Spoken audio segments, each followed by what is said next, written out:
and welcome to Pi Circle. We have started a new series wherein we will be providing information related to current affairs, specifically on international relations. My name is Sheikh Mohsen, and I'll be holding the detailed analysis of current international issues. Mostly, we'll pick the top issues and discuss upon them. Today, we're going to discuss upon India and United Nations.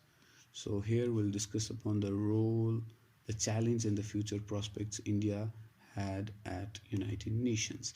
First, I'll just give the brief introduction of United Nations. United Nations was founded in 1945 after World War II.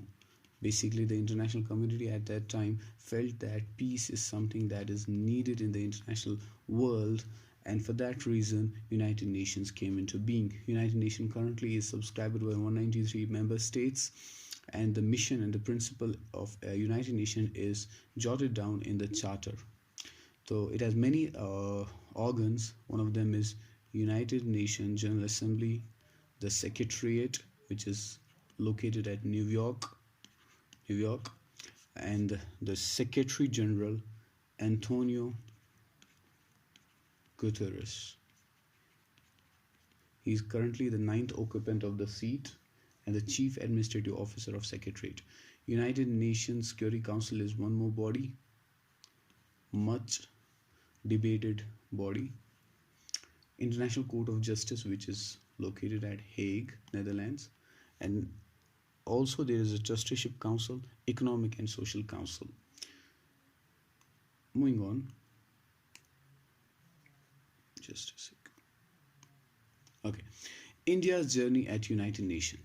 Now, India's journey at United Nations, we have basically divided into the three phases. The first phase from 1945 till 1989. Now, in 1989, what happened? The Cold War between US and USSR ended.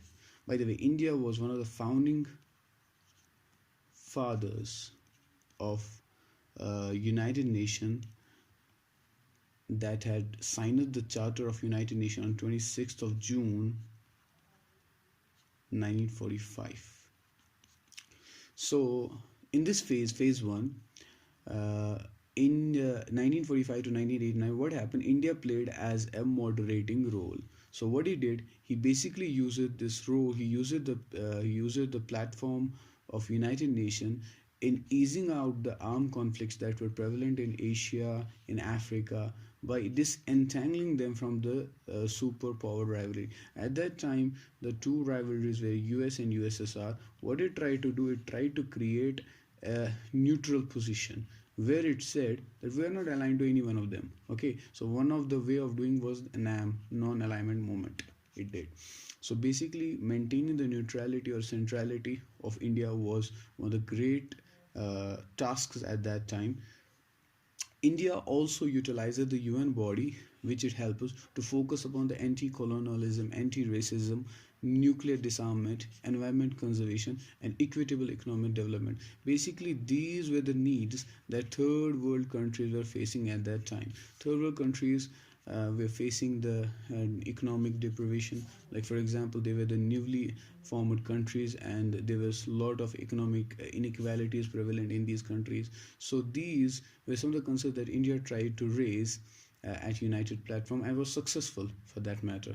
In 1988, India seemed to have high moral ground by proposing a three-phase treaty for nuclear weapons, to eliminate the nuclear weapons for the surface of the earth. So basically, it was one way of saying the Nuclear Proliferation Treaty (NPT).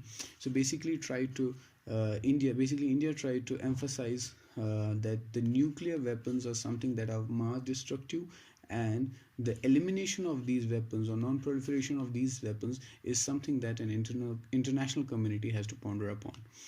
Further, the phase two of India's role at United Nations was something that we can say it was not that good, or it has to face a difficult phase. So this lasted for a decade, and international community India at that time had a difficult time. Specifically, this difficulty arose because US and USSR conflict got ended and United States were the sole power at that time. But India had somewhat, although it maintained officially a neutral position, but it was a socialist country and tried to have little bit more alienated towards more more deviated towards the USSR, and for that reason, United States, the relation with United States were not that good at that time. Also, the instability in the country at that time, the coalition government was unstable, and because of that, the balance of payment issues further augmented the international position of India at United Nations.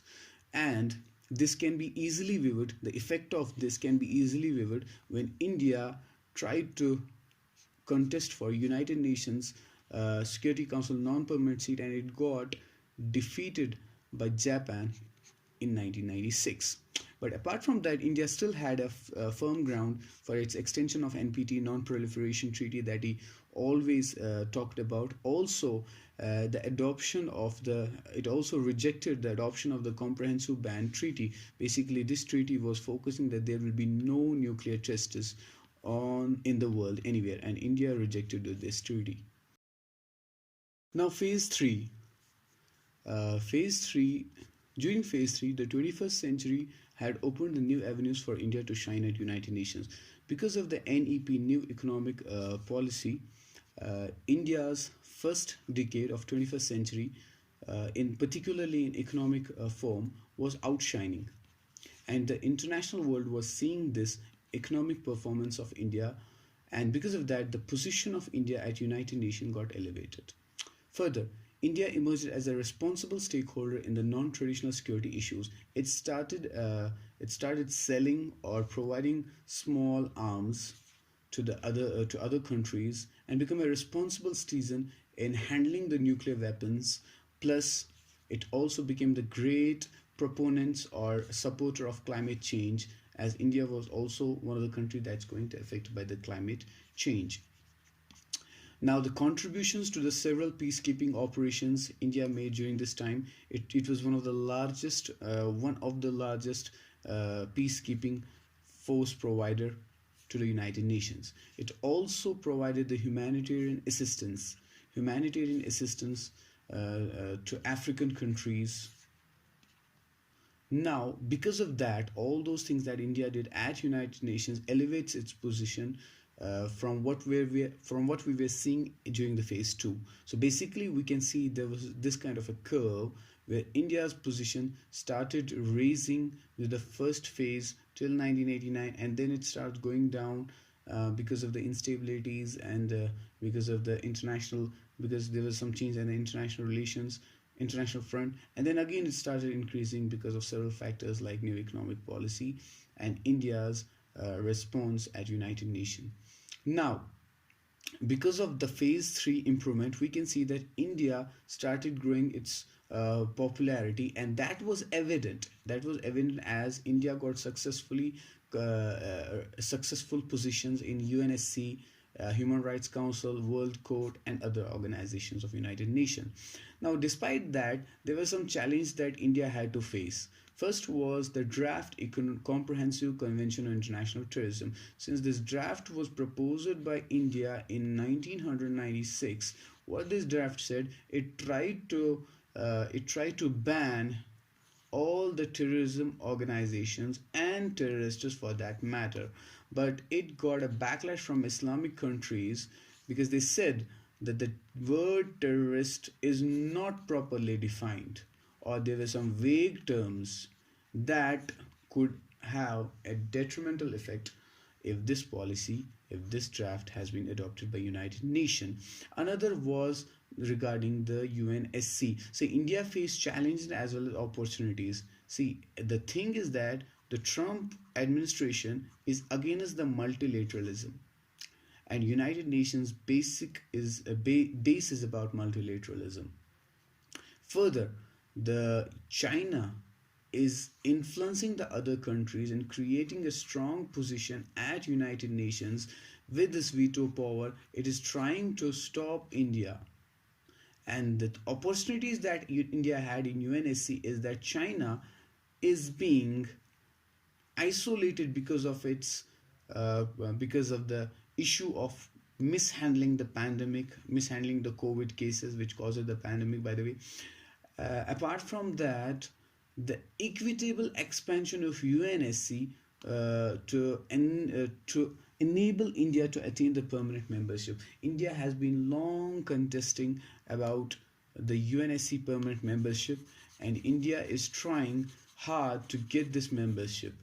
Basically, what India is asking about, India is saying that UNSC, United Nations Security Council, should not be limited to some countries when the other countries are doing very great to get to this position, that they should also get a vote or veto power in this organization.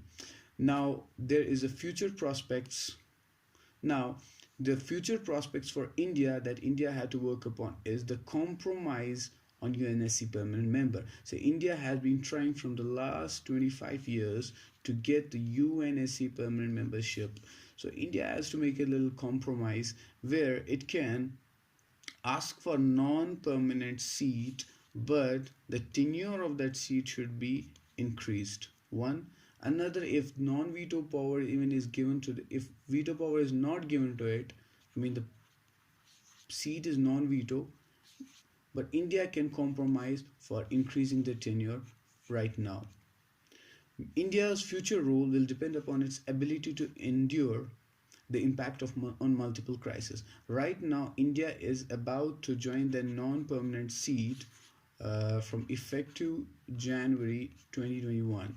So India could use this position to influence the decisions of United Nations, and it could increase its position by upholding the charter principles. If India started upholding the charter principles, and also bringing forth the issues like, for example, support, finance, and sponsorship to the terrorist organizations. Also, it could provide humanitarian assistance, peacekeeping forces to the United Nations, which would further elevate its position at United Nations. That's it for today. Do share your comments on the issue.